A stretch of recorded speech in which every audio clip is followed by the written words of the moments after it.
50 வருடமாக தன்னுடைய வாழ்க்கையில 8 வயசுல இருந்து அவர் இந்த நாட்டுக்காக பணிபுரிஞ்சிட்டு இருக்கிற ஒரு பெரிய மகான். அவரை போய் அசிங்கப்படுத்துவீங்க? சார் கூல் ரொம்ப எமோஷனல் ஆகாது இல்லைங்க.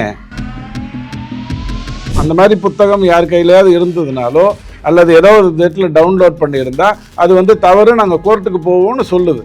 அதை எடுத்துக்கிட்டு நான் படிக்க போறேன், ஏன்னா இந்தியாவுக்கு பாதுகாப்பு இல்லை, இவருக்கும் பாதுகாப்புக்கும் என்ன சம்பந்தம் அப்படிங்கிறாரு. இவருக்கு பாதுகாப்பு கொடுக்கறது தான் கஷ்டம்.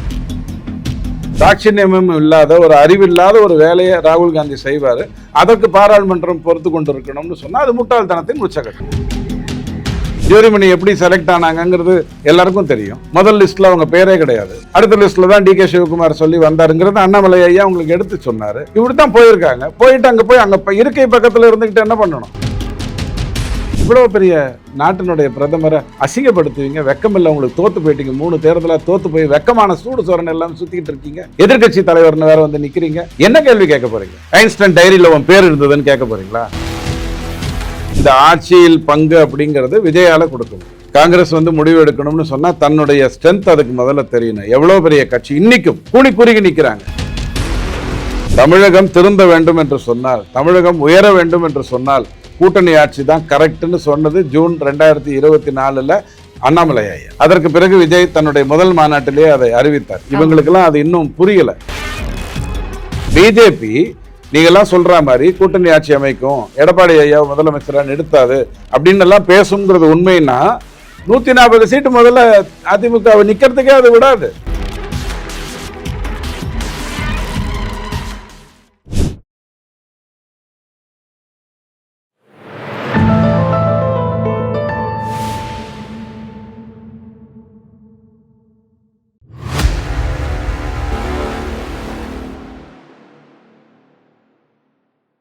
தாமரை டிவி நேயர்களுக்கு அன்பான வணக்கம். இன்று நமது நேர்காணலில் சிறப்பு விருந்தினர் அரசியல் விமர்சகர் துக்ளக் வாசகர் ரவி டேஸ் அவர்கள் நம்மோடு இருந்திருக்கிறார். சார் வணக்கம். சார் வணக்கம்.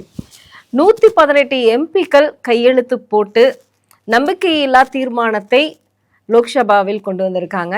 இதுல முக்கியமாக நீதிமன்றம் இதை தள்ளுபடி செய்யும் வரை நான் சபாநாயகர் நாற்காலியில் அமர மாட்டேன் அப்படின்னு சொல்லிட்டு ஓம் பிர்லா அவர்கள் சொல்லியிருக்காரு. ஓம் பிர்லாவுடைய அனுபவம் ரொம்ப ஜாஸ்தி. இதுக்கு முன்னாடி தங்கருக்கு கூட இப்படித்தான் காங்கிரஸில் என்ன பண்ணாங்க, போன அரசில் ஒரு நம்பிக்கையில்லா தீர்மானம் கொண்டு வந்தாங்க. நம்பிக்கையில்லா தீர்மானம் கொண்டு வந்தாங்க. அது எப்படியும் தோற்று போயிடும், ஏன்னா மெஜாரிட்டி இல்லை.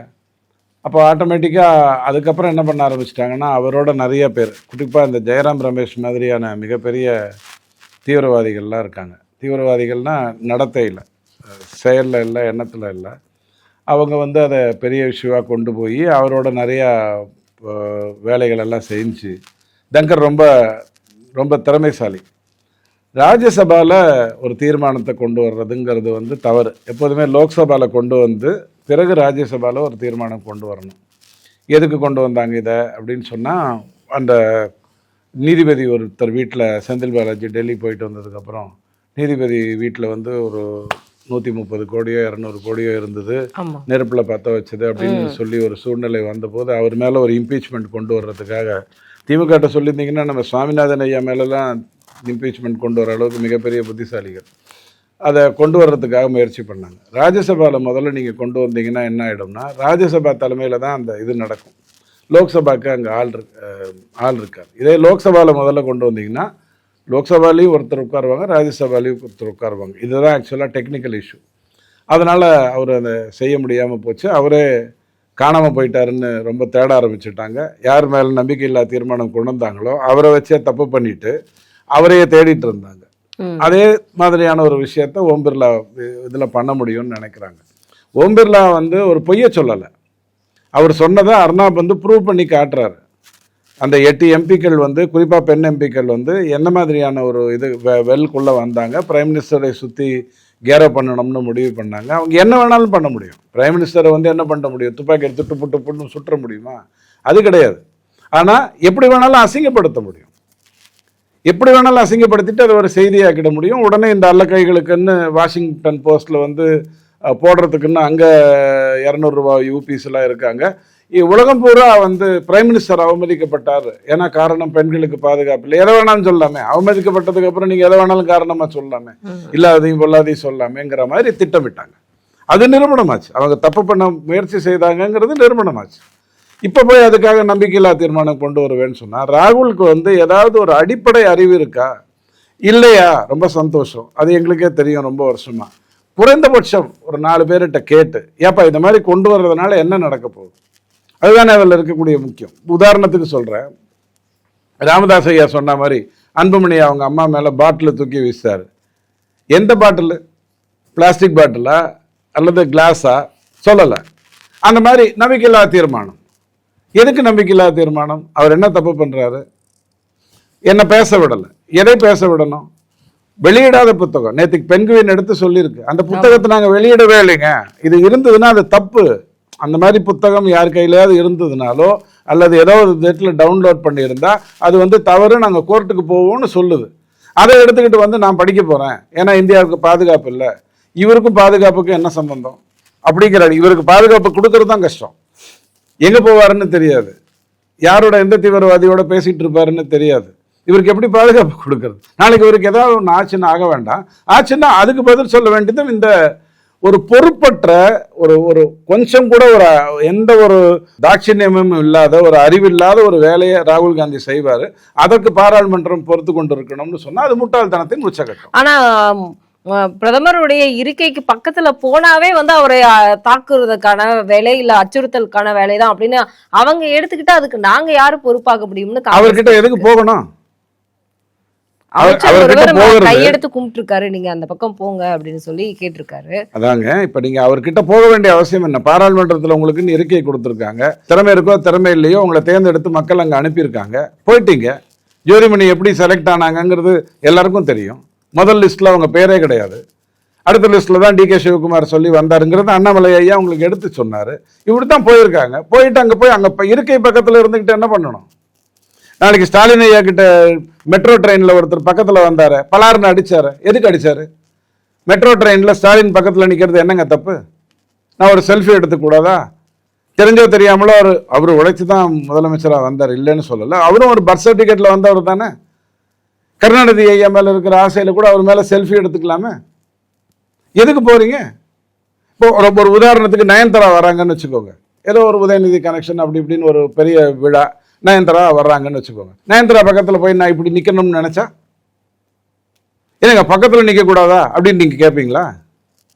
பவுன்சரை வச்சு தூக்கி போட மாட்டீங்க என்ன? பாராளுமன்றம் அங்கே போயிட்டு நான் பக்கத்தில் தானே வந்து நின்றேன்னா என்ன அர்த்தம்? உங்களுக்கு தான் எதிர்க்க சீட்டு வச்சுருக்காங்கல்ல, 99 சீட்டு தான் வாங்கினீங்க, 100 வாங்குறதுக்கு துப்பு இல்லைங்கிறதுக்காக உங்களை எதிர் அணியில் லீடர் ஆஃப் அப்போசிஷனாக கூட்டு தானே உங்களை உட்கார வச்சுருக்காங்க. அங்கே உட்கார வேண்டியது தானே. இன்னைக்கு வந்து இந்த எப்ஸ்டைன் ஃபைல்ஸ்ல வந்து மோடி அவர்களுடைய பெயர் இருப்பதாக வந்து அந்த ஃபைல்ஸ் பத்தி நான் பேச விரும்பல. காரணம் என்னன்னா, அதாவது உமனைசிங், பெண் சம்பந்தப்பட்ட விஷயங்கள் அப்படிங்கறதெல்லாம் நான் பொதுவாக இந்த பயில்வான் ரங்கநாதன், இந்த காந்தராஜ் இவங்களோட வீடியோஸ் எல்லாம் பார்க்குற அளவுக்கு எனக்கு சத்தியமா பொறுமை கிடையாது. பொறுமை கிடையாதுன்னா அருவருப்பா இருக்கும். நீங்க அவன் என்ன பெரிய தியாகி? அவன் செஞ்சது ஏதாவது நேர்மையான ஒரு விஷயமா? சுப்பிரமணிய சாமி கூட தான் சொன்னாரு மோடிக்கு வந்து ஏகப்பட்ட பெண் சகவாசம் இருக்குன்னு. துப்பு கட்டவங்க எதை வேணாலும் பேசுவாங்க. அதை பற்றி நாம் என்னத்தை விவாதிக்கணும்? இதை விவாதத்துக்கு கூடாதுன்ற நான். நீங்க மோடியை விட்டுருங்க. மோடி யாருங்கிறது ஆண்டவனுக்கு தெரியும், நீங்க சொல்லணுங்கிற அவசியம் இல்லை. RSSக்கு தெரியும், அதனால தான் அவர் தொடர்ந்து பிரதமராக இருக்காரு.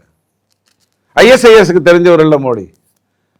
கேரளால இருந்து பெண்களை தூக்கிட்டு போயிட்டு அங்க போய் உட்காந்துட்டு குழந்தை பெற்றுக்கிற மெஷினா மாத்துறதுக்கு ISIS தெரிந்தவர் இல்ல மோடி, RSS தெரிந்தவர் மோடி. ஆனா இன்னைக்கு மனோ தங்கராஜ் சொல்லியிருக்க அதுக்கு பதில் சொல்ல தெரியாததுனாலதான் மோடி அவர்கள் அங்க வரவே இல்லை அப்படின்னு அதை எழுப்பணும் நீங்க முடிவு பண்ணியிருந்தீங்களா? மோகன் தங்கராஜ் யாரு? ஏற்கனவே இப்படிதான் ஒரு வாட்டி பேசிட்டு ட்விட்டர் டெலீட் பண்ணவர் தானே.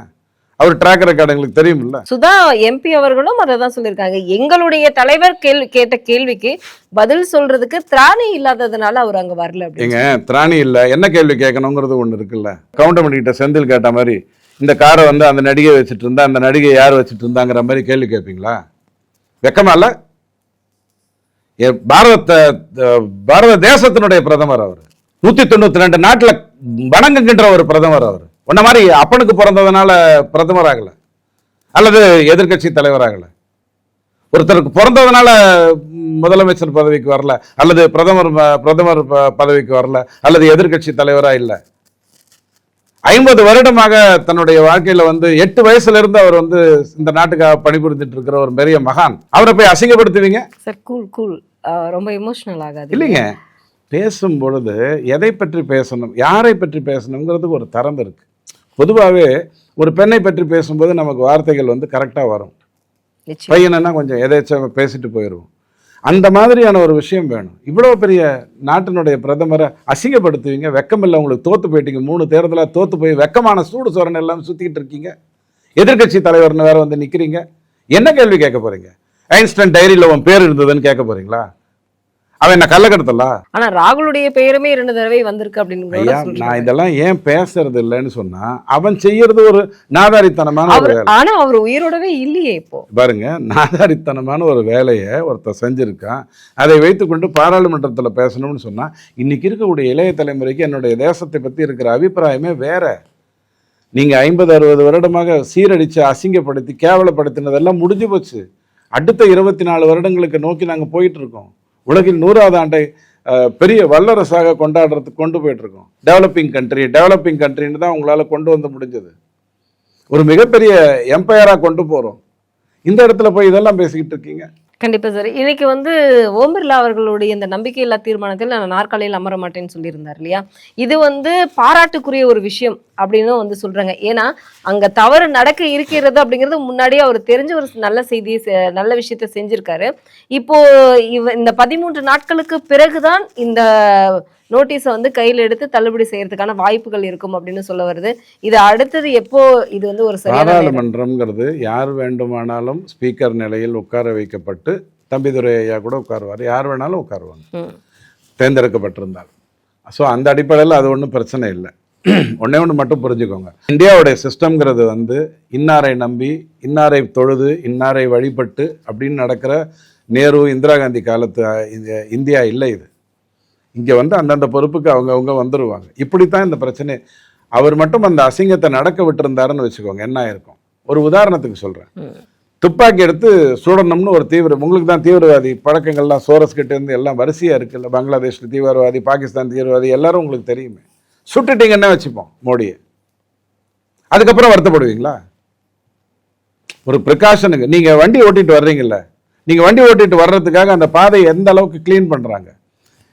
மீனம்பாக்கம் பகுதியில் தானே உங்களோட ஸ்டுடியோ இருக்கு. 100 அடிக்கு 100 அடி ஒரு போலீஸ் நிற்கிறானே, காலையிலேருந்து சாயங்காலம் வரைக்கும் நீங்கள் கடந்து போகிறதுக்கு எதுக்கு நிற்கிறான்? ஒரு தப்பு நடந்ததுக்கு அப்புறம் ஏன் நடந்ததுன்னு பார்க்கறதுக்கா? ஒரு போஸ்ட்மார்ட்டம் டாக்டராக இருக்க சொல்றீங்களா ஓம் பிர்லாவை?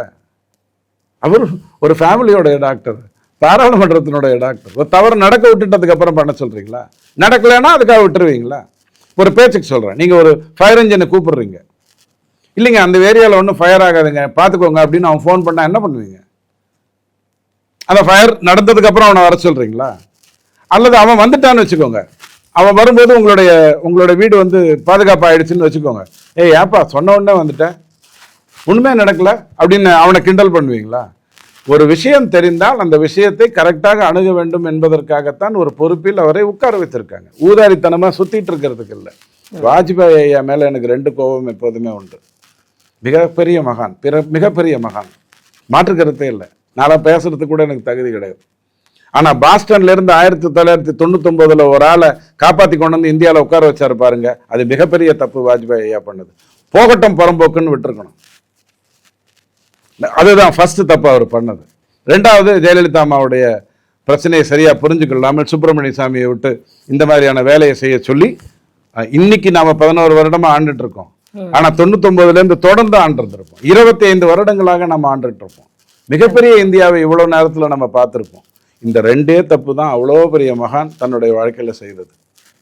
பாஸ்டன் ஏர்போர்ட்ல அந்த பையனை காப்பாத்தாம விட்டுருந்தா சரியா இருந்திருக்கும். ஒரு முக்கியமான விஷயம், நம்ம வந்து ரெகுலராகவே வந்து இந்த அமைச்சர்கள் செய்யக்கூடிய இந்த ஊழல் குற்றச்சாட்டுகளை பார்த்துக்கிட்டு தான் இருக்கோம். இதில் திருவண்ணாமலையில் அருணாச்சலேஸ்வரர் கோவிலில் வந்து காலி பணியிடங்கள் 109 காலி பணியிடங்கள், அதுக்கு 10,500 பேர் வந்து விண்ணப்பிச்சிருக்காங்க.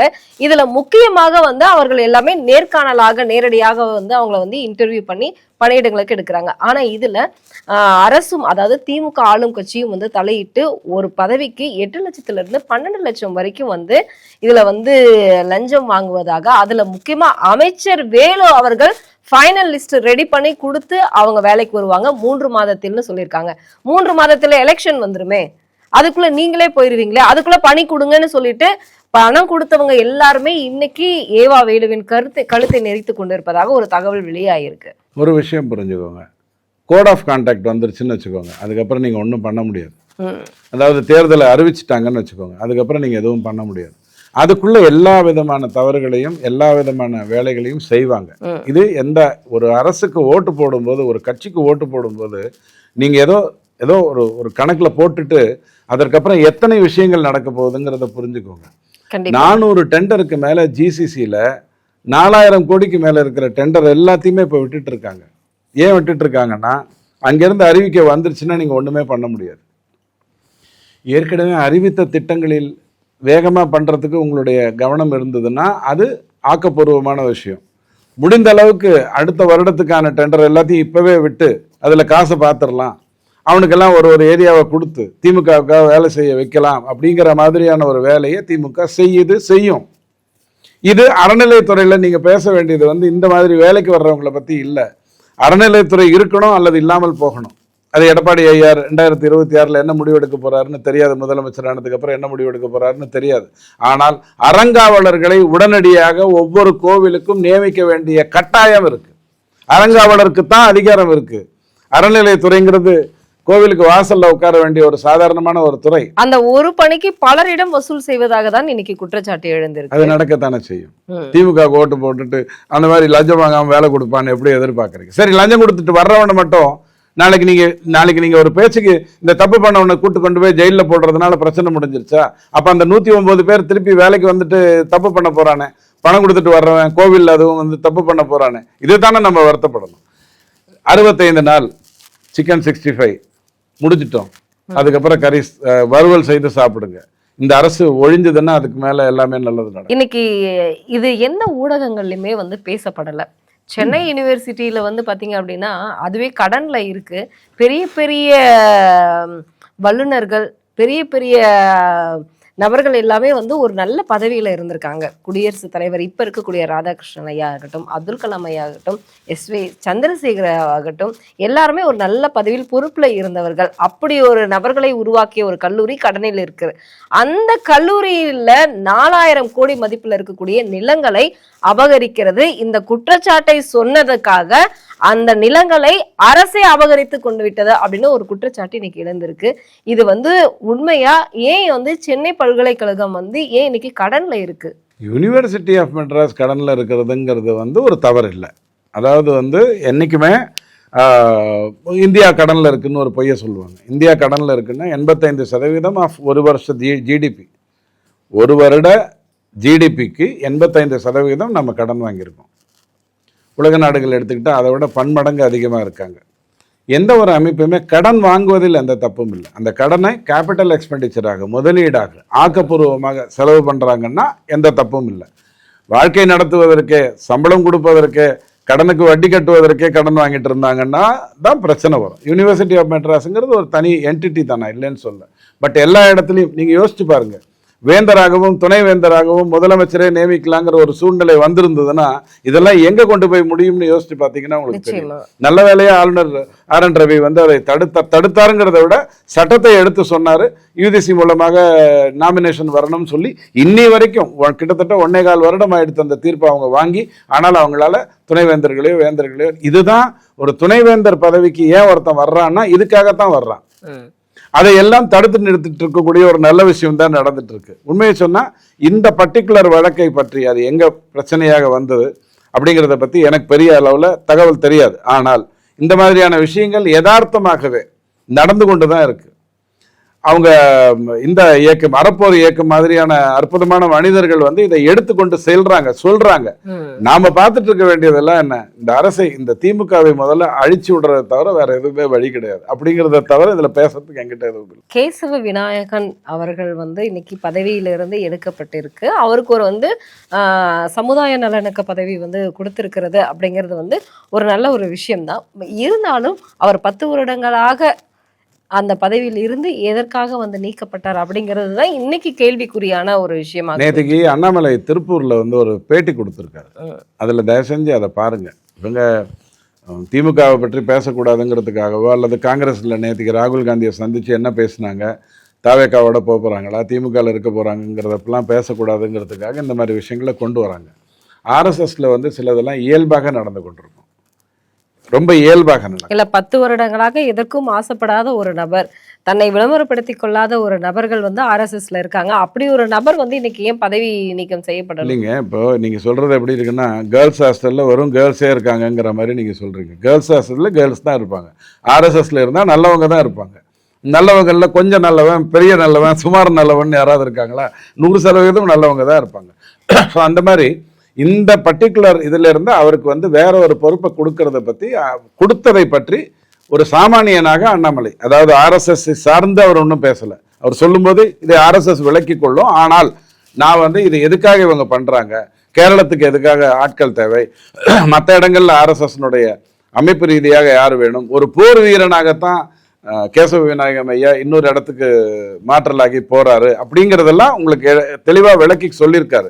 அதைத்தான் நானும் புரிந்து கொள்ள விரும்புகிறேன். காரணம் என்னன்னா, இந்த மாதிரியான ஒரு பதவி, அந்த பதவிங்கிறது வந்து பதவினே சொல்லக்கூடாது, பொறுப்பு. அது ஒரு தவறு நடக்காமல் பார்த்து கொள்ள வேண்டிய ஒரு பொறுப்பு. உங்களுக்கு டக்குன்னு இன்னைக்கு இருக்கக்கூடிய இளைஞர்களுக்கு புரியணுங்கிற மாதிரி சொல்லணும்னா, மகளிர் மட்டும் ஒரு தாத்தா உட்காந்துருப்பாரு தெரியுமா? கமல் நடித்த மகளிர் மட்டும் படத்தில் அந்த ஆஃபீஸில் ஒரு தாத்தா உட்காந்துருப்பார். அவர் தான் கரெக்டாக தகவல் எல்லாம் கொடுப்பாரு மேனேஜ்மெண்ட்டுக்கு, இங்கே என்ன நடக்குது ஏது நடக்குதுன்னு. அதை தெரிந்து கொண்டு தான் கமலஹாசன் கடைசி சீனில் வந்து எல்லாம் பண்ணுவாருங்க. அந்த மாதிரி மிகப்பெரிய பொறுப்பு அது.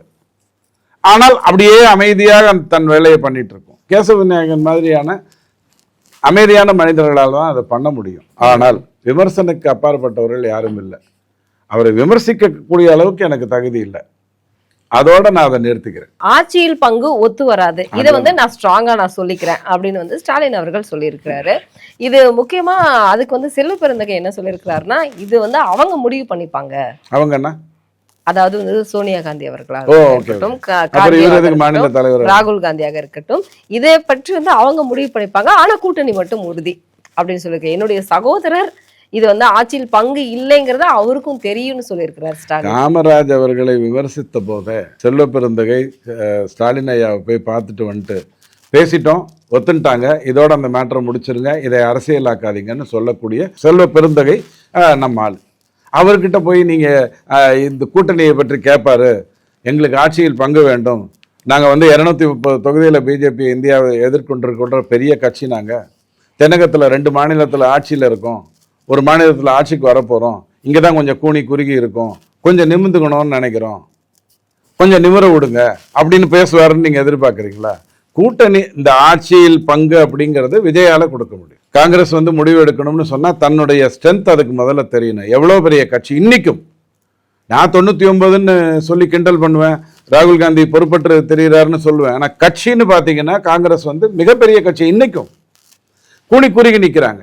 இவங்களை வச்சுக்கிட்டு நீங்க வந்து திமுக கிட்ட போய் ஆட்சியில் பங்கு எங்க இருந்து கொடுப்பாங்க? ஆட்சியின் மூலமாக பங்கு வேணா எங்களுக்கே நோவா அப்படின்னு மாணிக் தாக்கூர் கேட்டிருக்கிறாரு. பாருங்க, திரும்பவும் சொல்றேன், ஆட்சியில் பங்கை பற்றி முதலில் பேசியது தமிழ்நாட்டு அரசியலில் ஒரு மாற்றம் வர வேண்டும் என்று சொன்னால், தமிழகம் திருந்த வேண்டும் என்று சொன்னால், தமிழகம் உயர வேண்டும் என்று சொன்னால் கூட்டணி ஆட்சி தான் கரெக்ட்னு சொன்னது ஜூன் 2024 அண்ணாமலை ஐயா. அதற்கு பிறகு விஜய் தன்னுடைய முதல் மாநாட்டிலேயே அதை அறிவித்தார். இவங்களுக்கெல்லாம் அது இன்னும் புரியல, இப்படியே இருந்துட முடியும்னு நினைச்சிட்டு இருக்காங்க. அப்படி இருப்பதற்கான வாய்ப்பில்லை. இருந்தா தமிழகம் திருந்துவதற்கான வாய்ப்பில்லை. நாளைக்கு உடனே அதிமுக ஜெயிச்சிருச்சுன்னா அது ஆட்சியில் பங்கு கொடுக்குமான்னு கேட்டால் 140 தொகுதியில் அது நிக்கணும்னு முடிவு பண்ணிடுச்சு. கூட்டணியில் இருக்கிறவங்க ஒத்துக்கிட்டாங்க, எல்லாரும் அதுக்காக உழைக்கிறாங்க. பாமகவோ அல்லது ஜான் பாண்டியனோ அல்லது கிருஷ்ணசாமி ஐயாவோ அல்லது வாசன் ஐயாவோ எல்லாருமே இந்த ஆட்சி மாற்றத்துக்காக நேர்மையாக உழைக்கிறாங்க. அவர் வந்துட்டு மெஜாரிட்டி அவர்கிட்ட இருக்குன்னா கண்டிப்பாக கூட்டணி ஆட்சியை அவர் கொடுக்க போறதில்லை. அதுக்காக அவரை தோக்கடிங்க, மற்றவங்களெல்லாம் ஜெயிக்க வைங்க, எப்படியாவது கூட்டணி ஆட்சி வரட்டும்னு நான் பேசலை. ஆனால் தேர்தலை எதிர்கொள்ளும் போதே நீங்கள் அதை முடிவு பண்ணணும். பிஜேபி நீங்கள்லாம் சொல்ற மாதிரி கூட்டணி ஆட்சி அமைக்கும், எடப்பாடி ஐயா முதலமைச்சராக நிறுத்தாது அப்படின்னு எல்லாம் பேசுங்கிறது உண்மைன்னா 140 சீட்டு முதல்ல அதிமுகவை நிக்கிறதுக்கே அது விடாது. அவர் முதலமைச்சராக வருவார், அதிமுக தலைமையில் நடக்குங்கிறதுனால தான் அந்த தொகுதியை கொடுக்குறாங்க. 140 தொகுதியில் நீங்க நெல்லுங்க, நாங்க மீதியில பாத்துக்கிறோம்ங்கிறது அந்த உணர்வுல தான் வருது. ஆனால் தமிழக அரசியலில் ஒரு மிகப்பெரிய மாற்றம் வரணும், இந்த ஊழல்கள் எல்லாம் ஒழியணும், இந்த வேங்கை வயலுக்கு ஒரு மாதிரி பேசுறதும் மணிப்பூருக்கு ஒரு மாதிரி வளர்றதும் இந்த வேலைகள் எல்லாம் நிறுத்தணும்னு சொன்னால் கூட்டணி ஆட்சி அதிகார பகிர்வு வேணும். நான் ஒன்று திரும்ப கேட்குறேன், நீங்கள் எதுக்காக ஒரு வீடு கட்டுறீங்க? வாடகை விடுறதுக்கா? முதல் வீடு கட்டினீங்கன்னா அதில் பங்குறதுக்கு தானே வர்றீங்க. கட்சி எதுக்கு தொடங்குறீங்க?